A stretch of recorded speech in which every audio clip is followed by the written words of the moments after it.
Never again. You know, that was the legacy and the promise of the civilized world in the aftermath of the Holocaust. But as we have seen this humanitarian catastrophe unfold in Syria, it has betrayed our values. Ambassador John Bolton joins us, former U.S. Ambassador to the United Nations, senior fellow at the American Enterprise Institute, Fox News contributor, who's been mentioned as a possible Deputy Secretary of State. So, Ambassador, Vitaly Churkin, a man you know well, the Russian ambassador to the UN, says that Russia will veto a resolution this afternoon in the Security Council that is designed to protect the civilians. I mean, is there no end to this crisis? And what do we do as a civilized people when we've seen what's unfolded in Syria the past 4 and 5 years? Well, there's certainly no end to it if we continue the same failed approach that we've had basically since the Arab Spring began in 2011, whether it was Hillary Clinton, who was Secretary of State, or John Kerry. The Obama administration's consistent position now for nearly 6 years has been Russia and the United States agree that Assad needs to be replaced, and we're working together with Russia to figure out how to do it. It was never correct.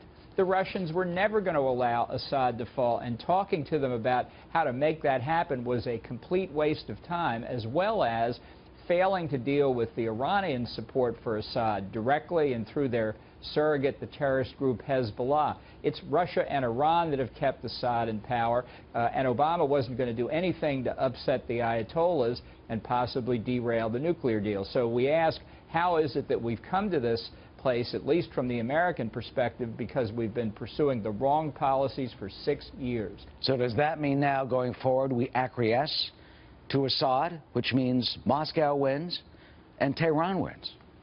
Yeah, well, it looks to me on the ground inside Syria that there's very little left of the opposition in any coherent fashion. And, you know, we've got a very complicated situation. You have the Assad regime, you have the radical opposition, you have the moderate opposition, you have ISIS, you have Kurds, you have Hezbollah.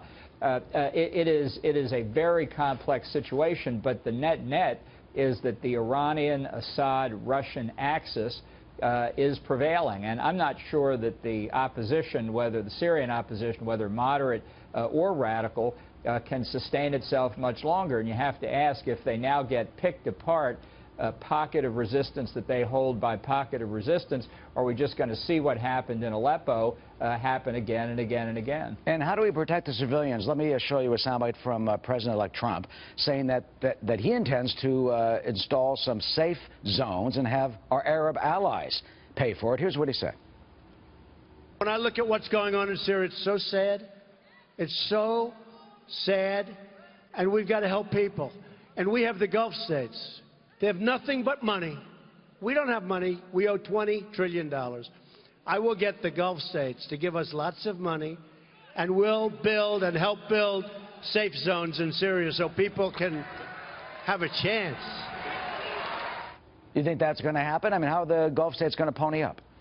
Well, the Gulf states have plenty of money, but I have to say, in my own personal point of view, ever since the safe zone at Sarajevo in the breakup of Yugoslavia turned into a killing zone, I don't have a lot of faith in these. Look, even the refugee camps that the UN High Commissioner for Refugees is supervising are simply R&R camps for various of the combatants. This is not going to be solved until there's ultimately a political solution, and I've been worried for quite some time that the political solution might be that Assad, wrapping up the Syrian opposition, and the Iranians and the Russians come to a modus vivendi with ISIS to allow them each to control the territory they have and not attack each other. Sound far-fetched? Remember the Molotov-Ribbentrop Pact in just before World War II in Eastern Europe, when the communists and the Nazis divided up Poland. Strange bedfellows can get together diplomatically when it's in their interest to do so. So bottom line, at the very end, Assad stays in power and maybe the country's carved up a bit.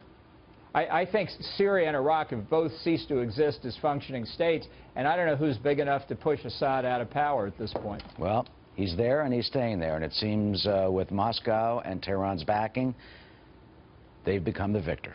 Ambassador John Bolton, as always, thank you for your insight. Thank you, Eric.